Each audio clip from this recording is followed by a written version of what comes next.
Now it's recording. Where I am? I'm lost.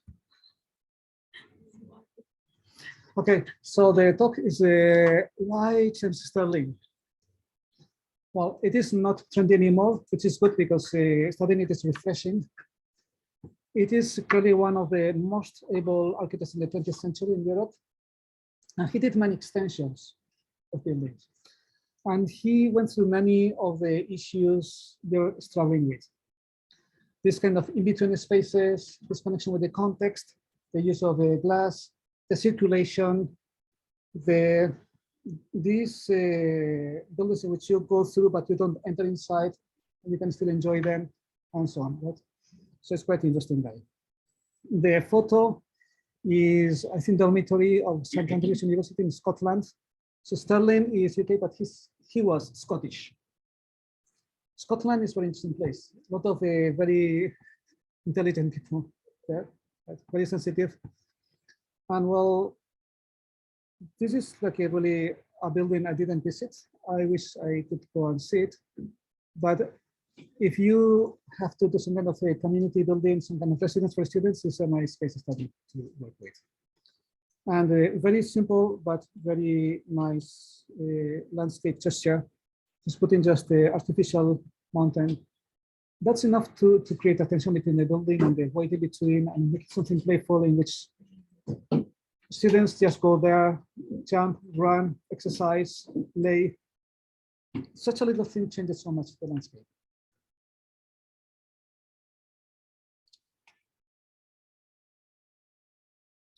James Stirling, this guy, Big Jim, it was how his friends called him.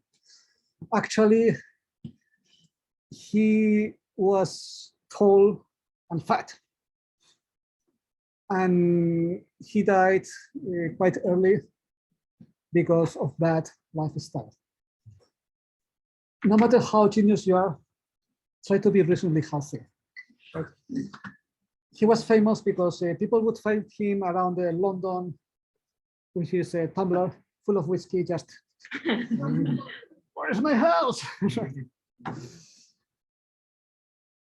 Okay, and well, this is more himself, the photo, kind of. So he was very much developing things in drawing, just more sketching guy than modeling guy. Also, he made presentation models, right? But the conceptual studies and schemes, really, they are the key of the development. We spend a lot of time refining those circulations, those sequence of the spaces, this kind of urban context before they went to the final drawings, right?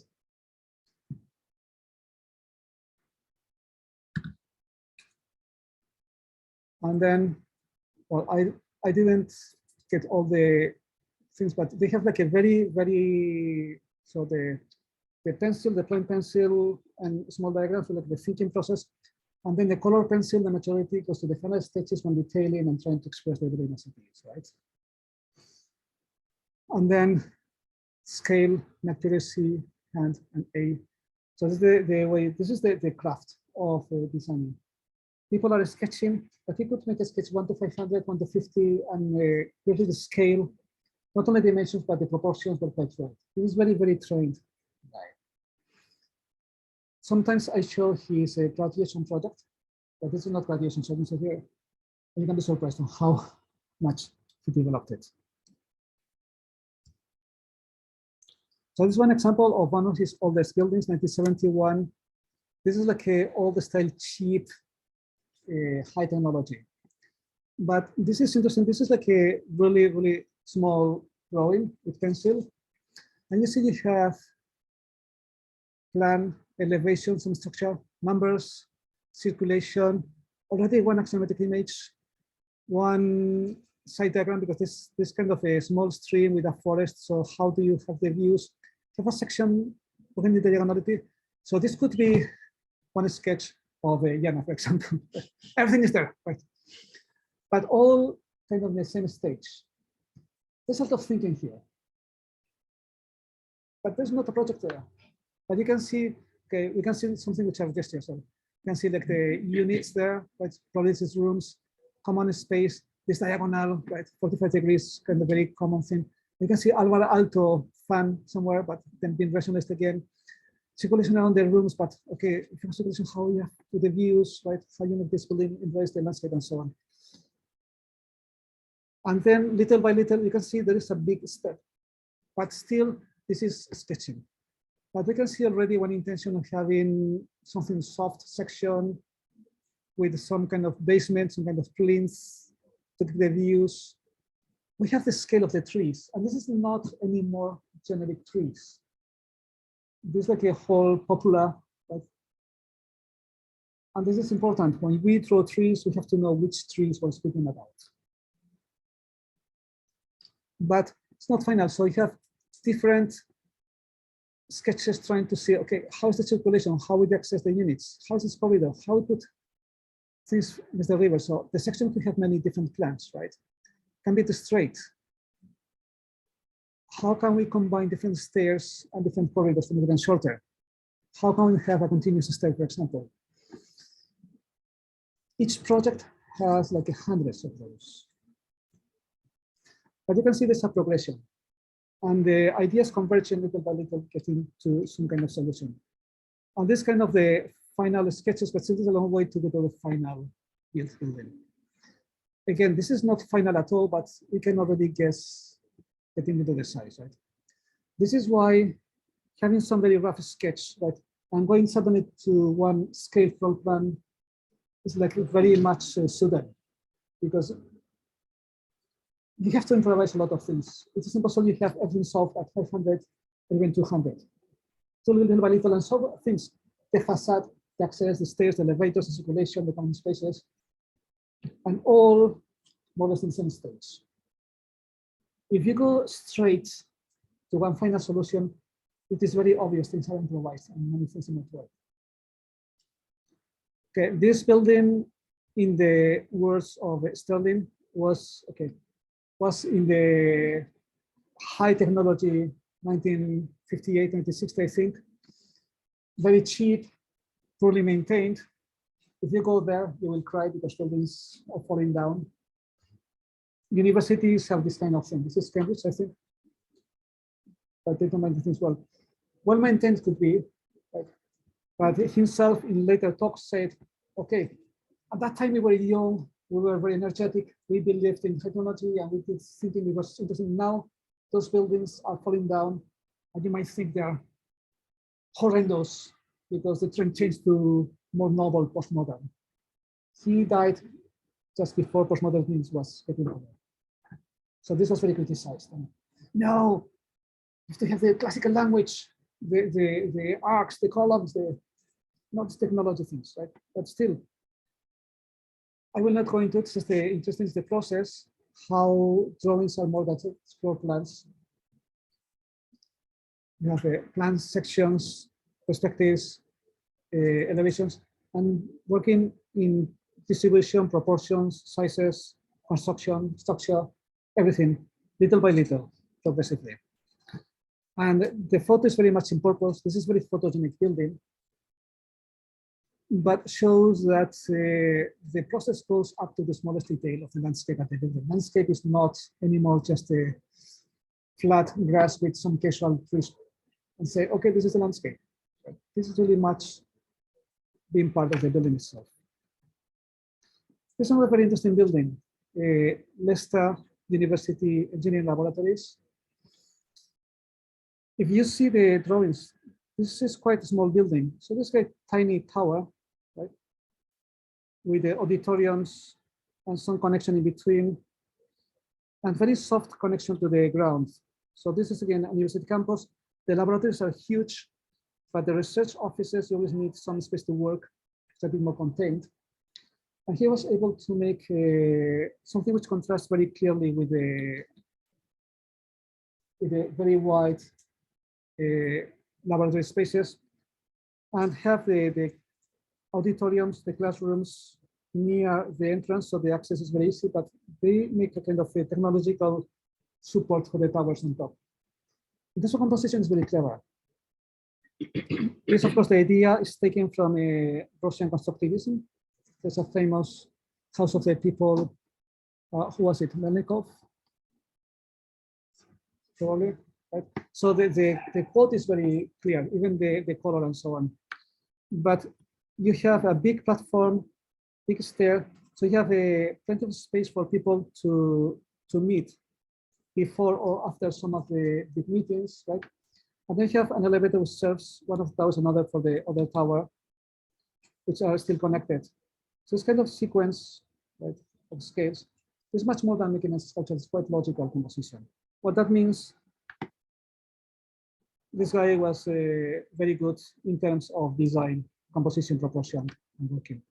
This is the full diagram. So it's kind of huge building. Also interesting gesture to have all the roofs in diagonal, to have the optimal translucent roof from the roof. Right? And even though the landscape is very simple, the diagonal, like symbolizing or connecting to the road. I don't know, this is a real road, it's not a street. At this street parking, but 1960 still parking is way more important than other thing. Right? And the connection of this reduction element with the towers, which are not just in the middle, and in a little bit shifted position, and nothing's totally symmetrical. This kind of dynamism in the structure itself. This is the floor plan. This is the lower part. Again, this is a system, for some reason, Stirling did many industrial buildings with offices. So here they are possible to work with a huge flat area and some gesture for the administration of the offices. Right? But see how this composition follows the whole structure of the building. It's divided in a large, smaller parts. The towers follow, even though this is the center of the towers, they are also asymmetrical. Right? And you have very simple structure for the rest. So the gestures appear in very few points, and the cores are giving the structure to the full building. This is the ground floor. Look again how clearly is the auditorium. For those doing small auditoriums, see the proportion of the stage, the walls, and the access, and the space you have in front of it. You have a stair which is almost specific for that area. You have a big ramp, which makes an easy access to it, right? And then after you have the elevator and the stair, which are the common ones, you can use it, but you can have a specific lobby for this space only and very easy escape to the street. And also the diagonal, apart from connecting to that street of the access, gives you plenty of space for that ramp, which is always very uncomfortable to put. We have seen only the result, but you can imagine the amount of small sketches they were doing with this. And again, something which we have as a problem is the connection of this laboratory with the tower. This is a difficult connection there, which is saved by this kind of a 45 degrees small grid, which helps you to make those kind of connections in some way. This elevation, again, all the style elevation, but clear, nice. Right? So you see the ramp, this kind of platform for the first auditorium, to one floor up for the following auditorium, and then another roof, which is used, and they help as a kind of entrance for the buildings. The buildings are different. This is kind of offices. This is kind of still laboratories. So you have the windows thought in a way of the ventilation. This is why the design is so different in both of them. And as many sections as you can hope, because you have to show the space in all this. I cannot comment everything because we'll never end, but those are very well worked, beautifully done sections. And then the detailing, which hopefully you will do also. But see how things are logical, right? So you have one tower, this is structure, the windows to have this air coming in. In this case, it's a bit more basic curtain wall, right? With the top of the tower, which is probably the machines and so on. So from the small sketch to the details, the ideas taking shape, and that they are very specific of this building, without being too exotic or too exuberant. Everything is simple, but very much thought in purpose. See the refinement of this handrail there, right? So you have space for the air conditioned or so on, right? Climatizing. You have the glass, so you can stand there, but you can still have some books, something that's kind of reading state. So you can be hot, warm, looking at the landscape and reading or doing some comment with some people in a relaxed way. You cannot do it with a beer. It is the thing for working, right? But if you are doing some more leisure space, probably you would make this horizontal so you can have your beer or your sandwich and look at the landscape where you are talking around, right? So the small details, we tell a lot about they're really trying to find out a space which has some qualities and then some suggestion. So this is a photograph of the building just finished. Again, this is not so big, so the photos are very flattering. Right? If you go there, you'll say, oh, it's very small. Actually, it's a very small building. But I think it's quite well done. That's, so you have very solid brick, bit more transparent, totally transparent tower. So the elements are very clear. You have totally transparent or translucent glass roof. And you have two directions, the access. It's kind of dramatic, but very well organized. I don't know, I think it's good architecture, good building. So this is finishing, of course, at night, it looks nice always. This was a set of 3 projects, right? This is the last one, the Faculty of History and Library. And then so this is a library. Many of you are doing libraries. It's a library with a huge glass atrium and glass walls everywhere. You see how the elevators are kind of leitmotif, this kind of technological vertical alignment, which contrasts with the softer glass surfaces. And then a lot of platforms, ramps, and stairs, taking a very soft connection with the context. Stirling uses like a sloped, not walls always. It's a very soft landing open to the exterior.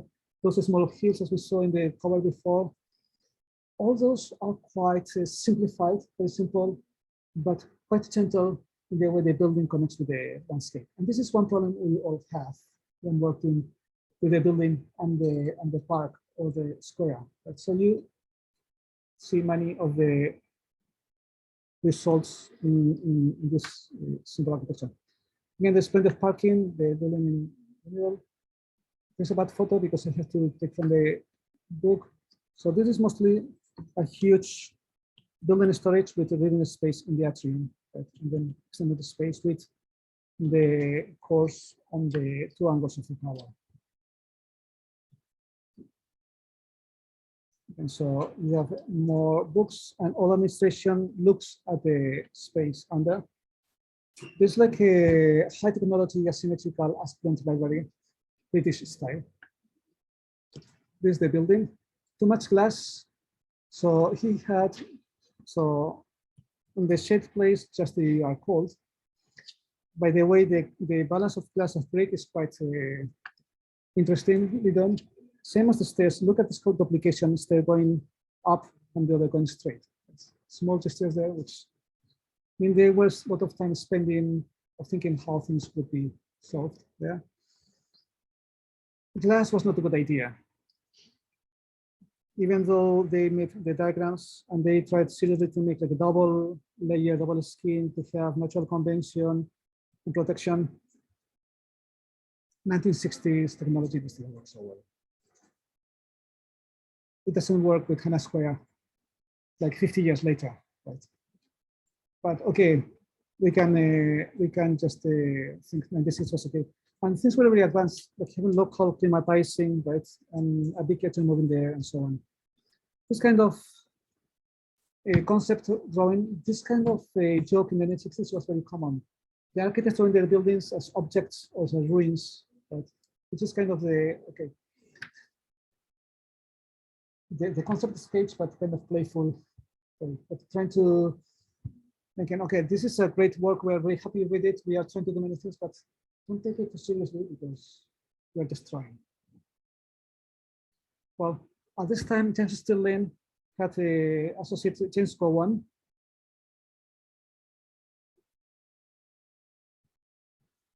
So Stirling was the fat guy, and Gowan was the tall guy, very British, both of them.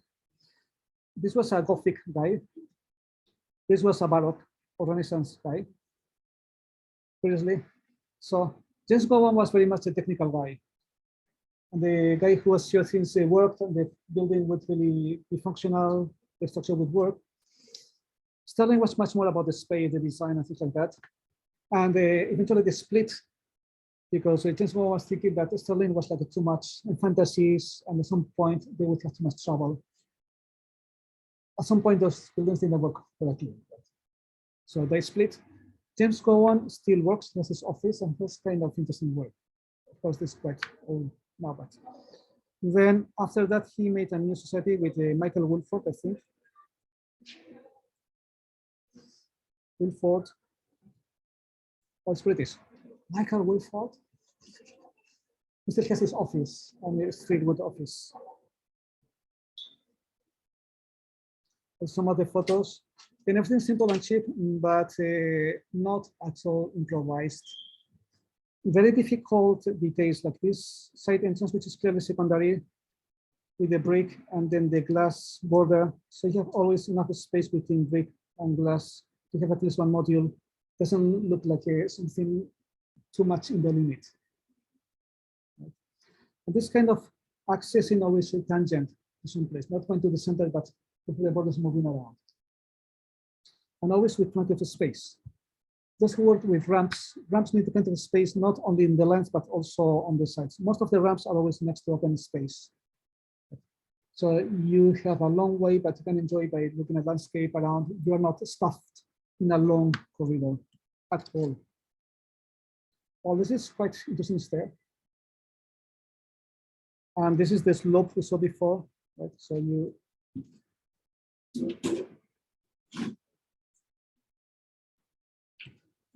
don't have too many walls to divide the space. And this is the reading space with the atrium. And of course, the night photos are always the great image of it. Still, I didn't see any of those buildings in reality. On the VT training center, we saw in materials course. So this is part of the exam. This is an extension. Olivetti is one of the companies who always hired good architects to make good projects with their offices. And in Britain, they had an old building, classical building, and Stirling made an extension for the training center. So intelligently, he did a connection with glass. And so between the existing building and new building, there's a green between and very thin link based on the main circulation between both buildings. Quite simple system. And then, of course, the building is open into the landscape right in front. So this drawing tells you almost everything you need to know about the project. And this telling you that a good drawing makes diagrams almost unnecessary because you can see it. Yeah. Let's go to the extension. So the original building is not touched. So this is a bit easier than our case. He just takes the main corridor, which is between the two existing buildings, and make a very soft glass connection, at the end of which is the multi-purpose room. This is like a kind of a black box, access black, plenty of light, which has top lights and can be divided in smaller rooms, right? And then the building is divided in two, so it's kind of slightly organic in that sense. It doesn't qualify as organic architecture, but the thought of it is not about rigid geometry, but having this kind of a building being very disciplined, very logical, but still soft against the natural landscape. All those angles, for example, are not casual. There are specific angles which you can study. Probably they are the 15 degrees, right, 10 degrees, and so on. So the rotations are clear enough, but they are not too messy. So there is some of casual look, but there's always some discipline inside. This is the aerial photo, and this is the drawing. So interesting for us is this connection, soft connection between new and old, with a lower scale, soft material. And curiously, you see the glass partition connects very well with the glass of the old buildings. So it's kind of interesting connection with totally different design. The scale construction makes a nice connection or separation with a building which becomes more and more different. But even in the building, you have still this kind of motif in the top. So the connection with the existing is very subtle, but very clear. And this is something I wish you also address in your extensions. It doesn't need to be this way, but you have to understand some kind of a connection, even if you do something totally different. It's radically different. It's almost aggressive, right? But the connection is so intelligent and so sensitive that it feels like it's perfect there. Right? Both buildings and the connection are quite comfortable there. This is a drawing. Those drawings are done by one of his staff. I don't know if you know about Leo Clear. I think Clear, it's two brothers, Leo and Rob, I think Austrian. And they become like a really very much postmodern advocates. But almost all those specifics of the Stirling office work by these two guys, Leo and Rob Clear. Well, why this drawing is important? This is final drawing. This is presentation. There's no 3D render. You don't need it. That's it all. But it shows the space. You see the connection space, the ramps. Again, long ramp with plenty of space, glass around, so you really enjoy the ramp going up. The multi-purpose room, which can be divided in 4, but it's usually open with this kind of strange drop light. Things are quite simple but clear. And here the steps where you sit are in the good position. People move around and you sit on the back, so you're not looking at the entrance. Because you don't say they want everybody coming into the building to look at you. And if you enter to one building, everybody sitting, you can see it's kind of violent. It's basic logic. And you have just the right amount of people. Right? People do not distract much. Probably this is a bit weird because people will not sit to read the newspaper in the middle of the corridor, but Rob Clear was kind of special. This is the photos. And another Olivetti Center. I will not go much into detail, but again, this is the huge scale of the production space, and then the office space with the connection with the glass area. In this case, the landscape is a huge lake, so it's kind of progression and there's some kind of motivation in the landscape. Because things are huge, there's only one gesture and also very large scale. You don't need to do many complicated things. The context also gives you how much you can do. See the difference with the Leicester laboratories? Here you have a grid, but that grid is huge because this building is much larger. So the grids, the modules have some relation also with the total scale of the project itself. This is the model, again, final presentation model. This is not office, this is ordered outside. And again, the axonometrics. See how the elements are very simple. Here, circulation is important, so it's moving space with independent stairs by convenience and also by safety. And then you have, see that tendency to divide buildings in like a 2-to-1 proportion, not always in the middle. The movement always tangent to important elements, and to have very few gestures. Here you have just the organic gesture, a special room in a lobby, which is quite large, right? It's quite large, but a small proportion of the full area of the building. When you make buildings in which almost everything is lobby, you have to think something is wrong, right? So things have their proportions. Again, you have a ramp It's quite remarkable in a very wide space with the landscape around, and a ramp, again, it's not only for going up, it's for enjoying the building, if really a building is a place to enjoy, right? So there's many things there, right?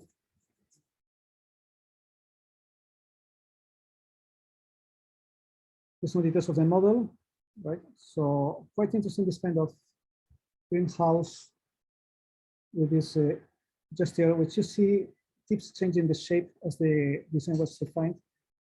And again, one of the clear drawings. You might think this is beautiful, or you might think it's an oppressive building, but in terms of design space, is quite interesting.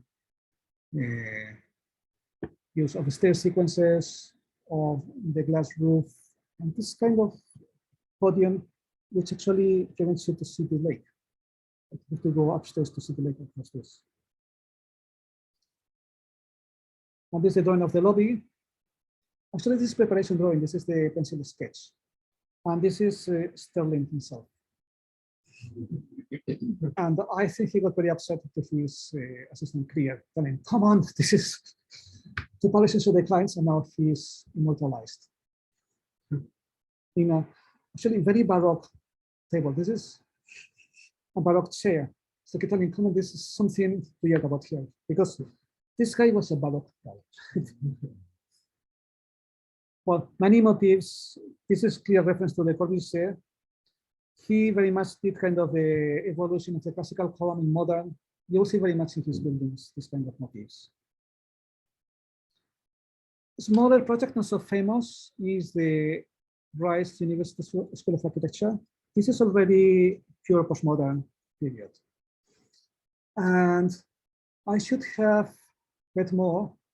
I'm not sure this is totally new or if it is an extension. It looks like an extension, but this is like a very orthodox postmodernism, so I should have studied more. But again, extension or not, you have the main access courtyard, existing tree, and very small pattern on the floor to give the scale according to the building. That's enough, right? Inclusion of a modern element, which surely is a kind of exhibition, meeting hall, in a different material, but keeping the proportions and giving some gap with shades. There's not a space between, but it's enough to isolate and to just soften a little bit that kind of change of material and rhythm, right? Interesting play with the arcs and the windows, but at points breaking that rhythm, right? This is special for Gonhi with his broken rhythms, his syncopated rhythm of Piazzolla and the rest. And probably this is the most interesting part, the public space, the lobby. Right? See how we see many of the things we saw before, but in a different way. This kind of tangential entrance, and in this case in diagonal. This is an old trick just to make larger dimensions in small, tight spaces. This is a very small school with good reputation and not too expensive. If you want to go to America, price school is nice. It's good. Right. And they have a nice planet. So this is very tiny gesture, but in this case, it works very well. Making the 45 degrees gesture is very difficult because you almost always get it wrong. But here, this element gives you, let me stop this a little moment because I have to, now I can do it. So this element itself, right, is almost the size of the full space. So they work very well. This is not very casual diagonal there. It's not too big, not too small. Like one functional element of the building, which can have something different and makes sense because of the way you access the building. Right? Then you have the double axiality. This is very much what we have with the pavilion. Right? The entrance is not in the center, but the building has a clear axis and a second axis to give this kind of dramatic tension. And this is the concrete box we saw in the other perspective, right? Which now we understand better. That's very well. Small auditorium, because again, it's a small school with kind of secondary lobby, right? And probably access to the exterior. So you don't block, you don't overuse the existing lobby. And then just corridors with the classrooms, right? One coming from each of the wings. So this space inside is the hub of the building. It's a secondary hub, right? And almost all common activities happen there because you always cross to somebody, you always meet somebody, and you always know what is going on. And of course, this exterior space is very simple, but again, very wisely, very well proportioned.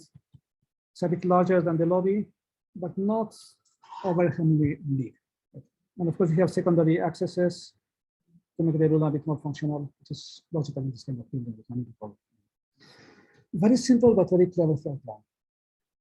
I don't have the sketches in between, but imagine those hundreds of small sketches, thinking how the elements are composed. And I think this is very relevant to our project and very inspiring. At least is what I think. Well, the upper floor, so you have an open space where you can project over the lobby. So this kind of huge exhibition and meeting hall. And the rest things simplify. We have the two stairs, which make display of symmetrical and asymmetrical game, as we are already familiar with. And there's the building itself, of course, some gestures signifying strong points, and the different uses of that space, right? When you have an open space with multi-purpose, it's a good idea you show the possibilities of that space so you really know what you are doing and you really demonstrate it is useful. Otherwise, they will suspect you are just being lazy, trying for people to do your work. This is space, so this is really small space, but this is where they have the pinups, the critics. Since the lobby is open, everybody knows what's going on. And this is kind of nice space, right? And of course, once you enter, you understand the whole space. This is not as sophisticated as Taniguchi, but it's as good as it can be. As modern. Another extension, this is quite unknown. Again, Scotland Art Center is not built, but I think it's quite interesting because it's working in a very classical building with two small pavilions on the sides. We had to make a very difficult project to make this. I don't say this. Okay. And this is his proposal. So they bought the adjacent blocks, and the extension is like two pavilions, right? One on each side.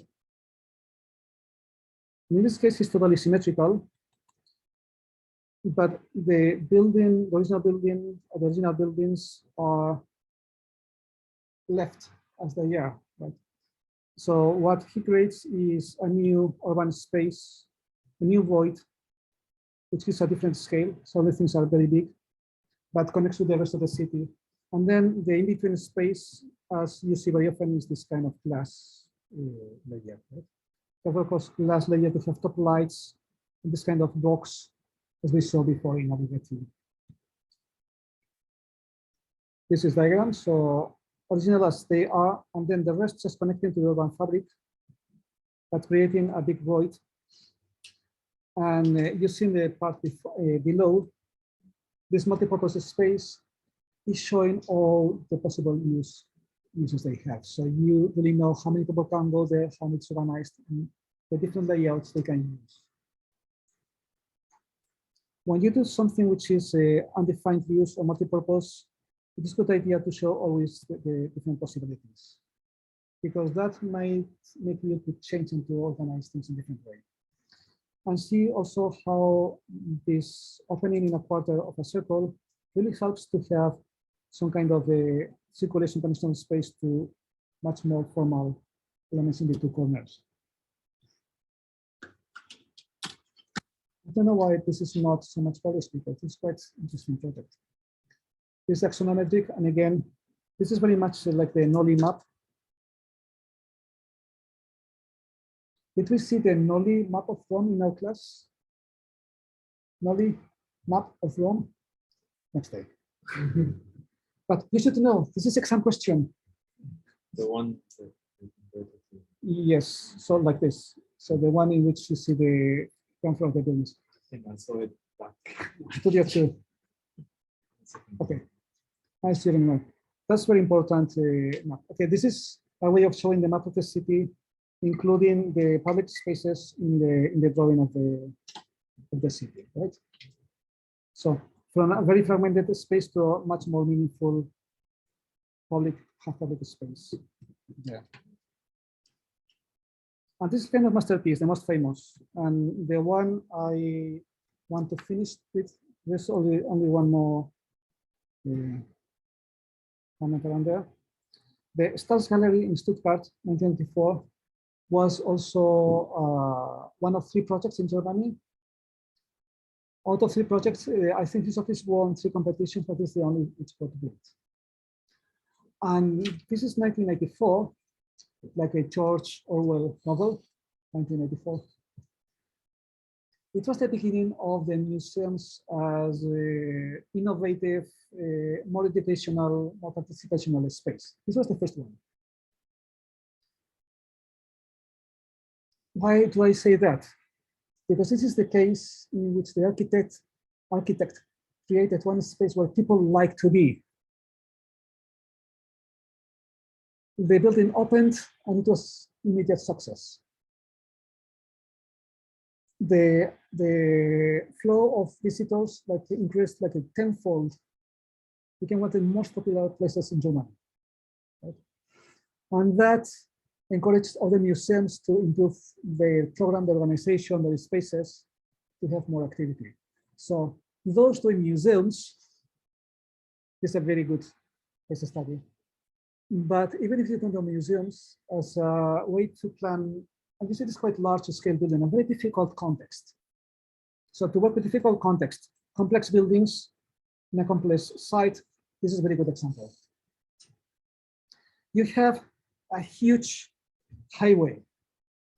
This is not a street, this is a real highway, like 10 lanes.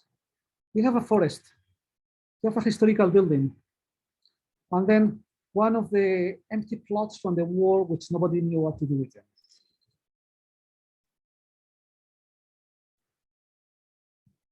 And what very cleverly did, I think we can see in the photo, like you have like again tangential movements and very soft connection with from the main street to the forest on the back, with a large, nice platform.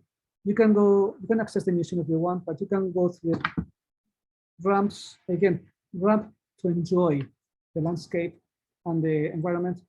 Another ramp with an open courtyard, and then you end up to the upper level to the forest. Many people go there just to enjoy that walk and to connect to places. But then the whole museum is organized around this courtyard. Right? And the entrance is taking advantage of this space. So again, access and movement is kind of tangential, but here you have the same as the Bricks Museum, the 2 circulations. This is a little bit more complex, but the principle is very similar. And this is totally new building. And one of the comments of Stirling, okay, there's a lot of circulation space, public areas, open, half open. There is like a workshops, a theater or auditorium, but museum, it's just a museum, so traditional building. Traditional wings with square rooms with top light, which work very well for classical arts and people understand very well. And that makes a very good connection with the existing classical buildings around, even though it's classic, totally modern, right? And again, it's not only that, the opening on the middle, the wings, and the space in between, and the space in front, all the proportions are quite right. They're very much in balance. They're not too big, not too small, or just right for the site itself. But reaching this point was a hard work. Right? So it's a long exploration with many alternatives, but with a clear view. And you see alternatives is not going in many different directions. It's like having one aim, which is connecting the two spaces, having a clear public space and having a traditional museum with many programs, but then seeing how this is the best way of doing it, right? Which is the opposed, as we say, the brute force, just a random generation of alternatives, in which one day you do one square, another day you do triangles, another day you do vertical, another day you do horizontal, and after 2 months you don't know what else you can do, because nothing is going in any direction. So this is like a early sketches. And you can see it starts from very classical diagram. This could be Asplund, could be Palladio, could be anything. You can see here the classical nature of Stirling's in genetics. But you see how it's working, floor plan organization, connection to some kind of facilities. So this kind of division movement, individual spaces by themselves, some section to see how you connect to the street, image, full section. This is not abstract and things are trying to understand how can this building be. And already things, as we said in the beginning, have the proper proportions, right? So this is not totally dimension, but you can see the proportions are right. Careful with that. When you present one section, 1 to 100, which the dimensions are wrong, you're doing something weird. Even at sketch moment, the proportions should be more or less right. You don't need to be precise, but big needs to be big, small needs to be small.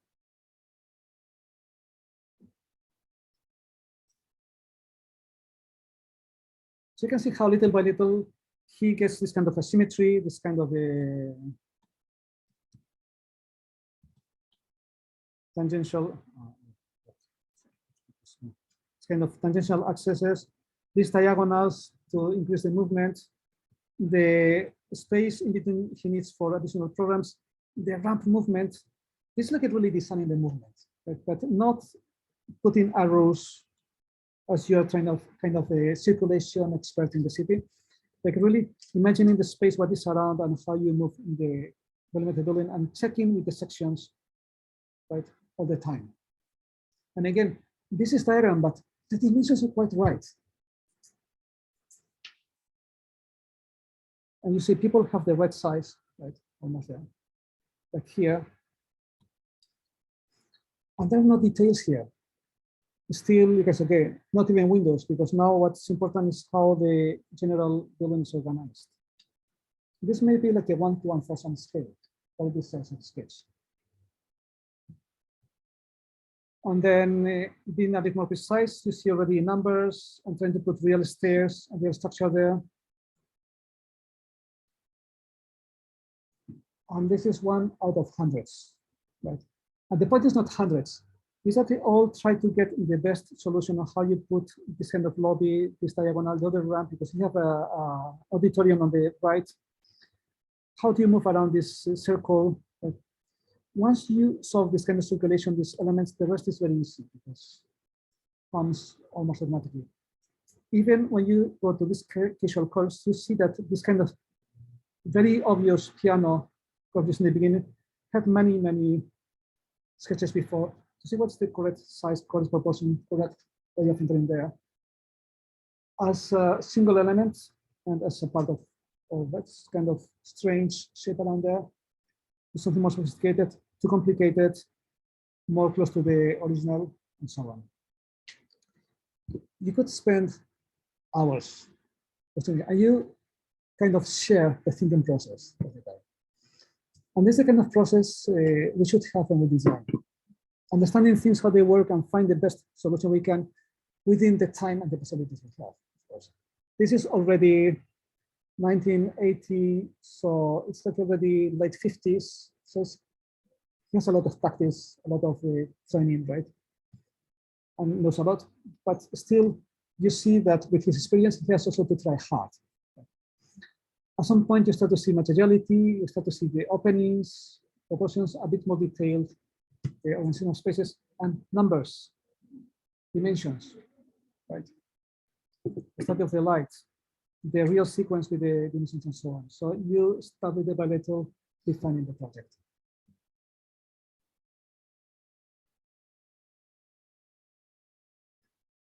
until some point in which you see sometimes it is only the main spaces depicted, and you take out every other element.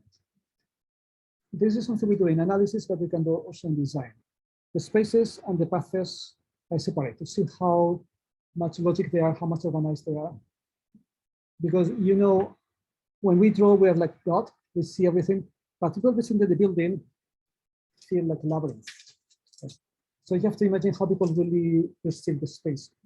See this beautiful sketch in which we commented how the traditional part of the building connects very well with existing building next to it. So this kind of logical connection, very different from what we saw in Olivetti before, but still a way of approaching some kind of connections, some kind of logic. So the urban fabric gets some continuity, even though it's radically different. And then there's like a more sketches of just details of the entrance, and then more detail, and then almost going to the functionality. Right? So this could be already the 200 scale, which you start to think on the real use of furniture, the location of the stairs, and you go to the dimensions of the project itself. And then you have the result. Which is the published thing is in the top floor with the circulation, which was so difficult to achieve. And then just the axonometric of that connection only, right? And this is like the heart of the project. Is where we spent all our energy and ingenuity, and the rest just comes like around that. And this is the final project. So of course, there's a long way to reach this stage. Just imagine the effort to make those toilets work, this kind of information desk, the access, right? Then quite interesting, this kind of different choices to move around run by a stair, but you have to turn 180 degrees, and you can go inside or outside. And always moving in tangent to the building, having long distances, and with a movement is pleasant, right? Secondary lobby for the other programs with the auditorium and so on, with a small angle which creates a different courtyard. Another element which is another access. So this is a very complex building, and every element has very appropriate position, balance, and all the service spaces are quite well organized with the difficult programs around there. This is the stage we should reach in our project. Probably with not so many numbers, but we should have like a space which is really functional, well organized. See again, I will not use this, but the interior ramp. Actually, this is space a bit weird. I didn't go yet to this museum, but the photos show some space which is kind of a submarine, right? Green color. I don't have the photos here, but ramps are always very claustrophobic, so you need plenty of space around. Stairs also are difficult. Ramps are super difficult.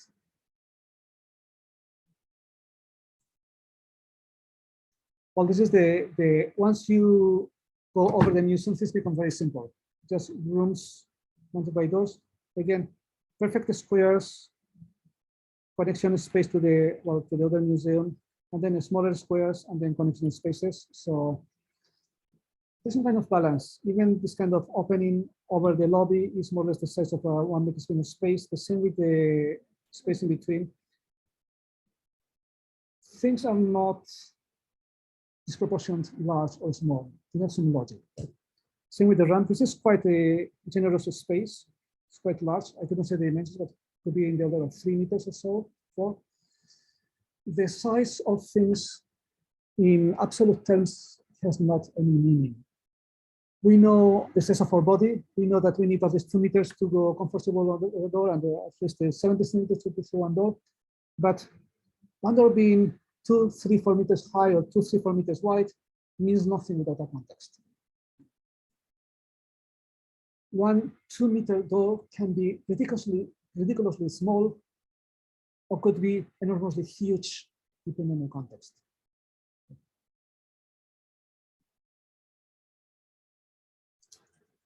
And this is the, well, something which was very trendy in the 1970s, 80s, is like the axonometric from the lower part. It's very easy to make because you just put the floor plan as just to draw diagonals. So it's a very fast way of drawing, and you shoot the space from the inside without much effort. And this is the photos. Some kind of a nostalgic high technology language remains there, but it's kind of more rhetoric or more artistic than really the need of the technology. So it's quite famous. This green, this is the Scottish taste for brilliant colors in the windows, right? And the access, which is quite tiny, but you see this invitation to go to the ramps. People said these handrails were kind of the homage of Stirling to himself. Fat is beautiful. And this is the inner courtyard, which is, or used to be always full of people just enjoying the space and moving around. This is a side entrance to the auditorium.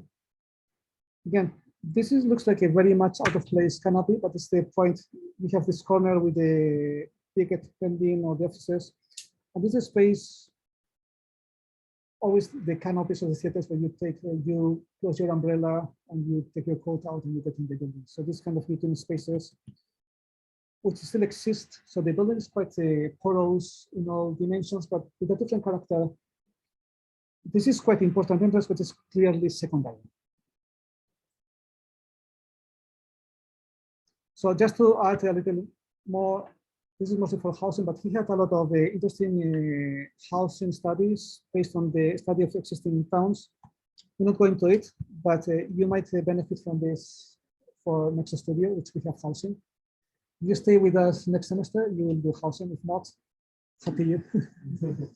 But okay, this is quite simple, again, minimalistic, but this is very young Stirling. Quite interesting for very simple. So can you minimalistic, have a suggestion of traditional housing that's still being pleasant, nice, and innovative and nice. Right? This is another competition. This is the museum, which is even more difficult space. They had a lot of buildings which had to be kept. So these historical buildings, which only the facade remains, and the building just fills the gaps and makes a new space. Again, platform against the city, and in between space with the glass, the lobbies, right? And then the courtyard, taking just the connection of the city to the street behind. This is not built, a bit more difficult than Stuttgart, but still interesting. So you have all the ruins connection to the same building. And then this kind of cube, which is kind of a symbolic element, like making a kind of pavilion to link the new and the old, the ruins, the past and the future, and so on, as you want to call it. And endless sketches, but this was not good. But I just leave it because you can see the difference between both and the connections. This thing here is the inclusion of the existing ruins, which didn't happen in Stuttgart.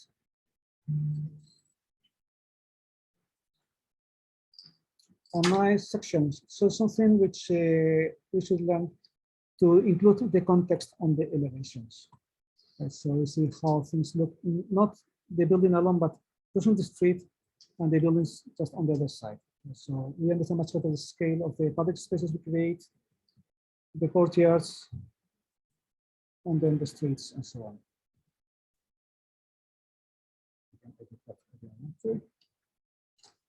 So we have drawings, and this is one building which I was Rafael Monia explained in class when I was at school. It was in a project and it was completed. He said, well, this is very interesting. There is a very similar building by Louis Kahn, a convent which was not built. But it is very interesting to see those two projects together because they have a similar idea but different approach. This is like an extension of an old building.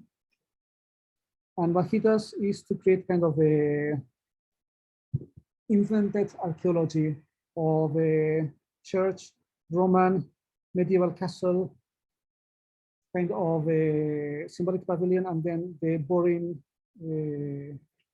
bureaucratic space of offices, right? With plenty of spaces in between. Very simple concept, quite playful, but again, very well done. So it has a lot of process. Interesting here is how among this kind of pretended randomness, there is a lot of organization. There's very clear near space with clear proportion, very organized exterior spaces with very well suggested access points, right? Of course, the main building is main building. So everything is quite, so smaller purchase, but you need less space, right? So it's kind of hierarchy of large, small, and everything, that randomness. And then the connections are very carefully done between those buildings. It looks visual, but they are actually very carefully studied. Different trials. So again, this did not come easy. This is the models and some of the final floors. With the alternatives, so some pavilion sometimes was thought as a kind of garden. We've talked in many times. But it's interesting how elements have this kind of connection spaces. You have corridors with extensions. At some point, this becomes a small lobby, which goes to another lobby. Right? A corridor which connects to another tower, or one connection just in one corner, right? Or one corridor continuing between buildings. This is kind of investigation of how can you make buildings in the minimum points and still being organic and well organized. One of the students in our studio 2 years ago followed this idea for his extension, and he went almost insane after 2 months. But in the end, it worked. Then he went to military, and he's not back yet, I think, but he's back. Okay, right. So what I was telling, how you put a new stair to this kind of lobby. So this kind of, this element is part actually of the old building, that's already the new one, right? Here's just a corridor which is clearly part of this around this stair, but it's already part of the new building there. So this study of the connection is quite interesting. It's quite very much studied in purpose. You enter, there's always this kind of a coming through the borders, this kind of a tangential access, but the formal symmetry is kept in the small bits. So you can spend hours studying those plans. Then you may like more or less the result. Okay, floor by floor. And then the elevations are like just a very simple, very unique design for the full facades. So we have a lot of variety in plan, but the facades are very much unified. And I'm not sure I like it or not, but we have many things. The playful color of the Scottish guy, the European, and the glass, making the spaces in between, so you have a very soft connections, very small gestures in the landscape, and then being minimalistic, but always having some consistency between language windows and the composition of facades and so on. Right?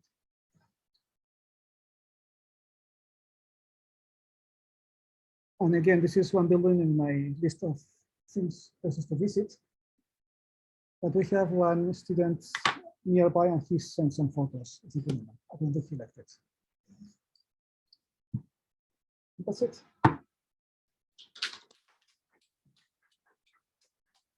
This is the happiness of ending the class. Any question about this? Well, the purpose of the talk is, apart from having more examples of good architecture, which surprisingly is mostly ignored, right? It also helps you probably understand a bit more the meaning of the process of design, not so much the final result. And we have many examples of extensions and connection neural nodes, so many things you can copy and improve. Nothing to ask? Yes, please. Can you open the plan? Yes. Oh, this one. Do you not find this the connection between the main building and extensions in the document? It is. They look really okay. I don't know. It's Right. So I it thought- is, I mean, I thought it would be nice if, for example, then these thin corridors would be made, okay, from different material, then it makes sense, or different, I don't know, shade, but then when you open the set of the photos of the building, yeah, they look like Why? the same. or it's So- really, Yeah, it's hard to say. So I would say modern awkward is kind of playful, but it makes a lot of sense. So in every connection, you have always kind of a small lobby, right? Not in this case, but you go against one wall, but it's kind of corridor which continues, and it goes to this end here. We have an extension here, which is on stair, but then the connection is a bit beyond. And we have one of the corners of the tower. Second goes tangential to the movement, right? Same happens here. So I think it's interesting to have this kind of very formal space. One of the sides is the stair, another side is to go to the extension. Right? Same here. So I think it's interesting this stair. But this looks like part of the space of the stair that's already the other building. And then you have another access, another entrance there.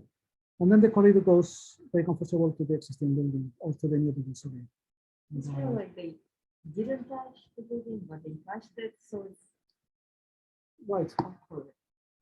Well, you don't need to like it, of course. And this was quite controversial project. But in terms of the extension, we have these 2 points that it's made the links. And in both cases are really the extension looks like part of the old building, but really part of the new ones. And then the new ones are a bit more organically connected. And this one's kind of filtered between them. But yet, I wish to go there. It's not easy. It's not open to the general public. It's going to be research center. But you're going to see the building. In the plans, I think it is skillful. So it is something somebody who really knows what he's doing. And then, of course, you can agree, disagree with it. But it has a very, very clear logic. Right. It kind of works. And the other positive thing I think is that the spaces in between sometimes are awkward, but still there is more when you have very few rooms which already have alternative views, right? And then the courtyard has some kind of nice proportion, so everything's quite balanced. Could be done differently, surely. Could be done better. But with this idea, I think this didn't come like a improvisation. So you go to each of the open spaces. The sequence is quite clear. There very much sense in the places they are in the site. But then again, by the way, this is a huge porch. The one with glass roof, which people work in the sunshine. So in the end of this, you see me screaming a lot on the drawings. Of course, this is very fast on for the class. When you study buildings, you have to draw over them and carefully see how these conditions work, separate circulations, courtyards, spaces, individual rooms, and understand how things are composed and created. Just taking the photo and telling about it is not enough. Now I draw over it so you can see what I'm speaking about. You can see the connections, the tangential access, the courtyards, and you can agree or disagree, but we know what we're speaking about. If I tell you, let's do this, just for the record. If I show you just this and say, oh, circulation is tangential and the courtyards, the proportions are quite studied, and the conditions are quite ambiguous and interesting. You say, what? Because it's, what? You need to spend at least half an hour to see what I'm speaking about. But if you highlight the points, you can see what they're speaking about, and then you can, as we say, you can agree, disagree. You don't need to agree. You don't even need to like things. Important is that you understand it. And then you see this is a tool you can use in your extension or connecting new and old buildings. So there's many later projects which mimic this in smaller dimensions, right? Even by very well-known architects we learn from this experiment and we try to adapt to our own projects. So the important is that you understand and you develop the mind, the eyes, and the hands to analyze and to read those drawings. So that you see more than just a random mix of shapes, but you start receiving some of the information that the building tells you things in the section. Because that enables you to then put them on paper when you're doing your own projects. Good question. Any more difficult questions? Easy questions? So for Tuesday, please have everything up to date in the drive. And I want to see in Peanut how we are continuing with the work. Because from now on, it's development. In theory, we should be working 1 to 100, but still, you have to follow the logical process. Right? Those who improvise the drawings, just hold on a little bit, step back and fill a little bit the gaps. Those who are still sketching, try to develop more so you go beyond just the abstraction of the ideas. I know you have the exams, but do not stop, please. Do something. Spare 1 or 2 hours every day, so by Monday to at least 5, 6 hours of work. Count work, not under stress. Easy to say, but really have to achieve it. If you can spare 30 minutes, forget everything, and then just enjoy or suffer, but do not have, I have to do something, not just, okay, let me understand the entrance or the connection of the extension of the building or the in-between space or the position of landscape, whatever you have difficulty, just concentrate on only one part for half an hour or 1 hour. And then continue with your exam, your report, or hating, whichever professor you hate more, right? That's okay. But when you design, it must be just yourself and your project, nothing else. Okay. That's assignment, to work without stress. To find this. The hardest one yet. But it is, you always disconnect at some point. So watching one movie, one drama is very easy because it disconnects you, get inside, and you forget about everything. This is the same mindset. Only you're not watching things, you are doing things.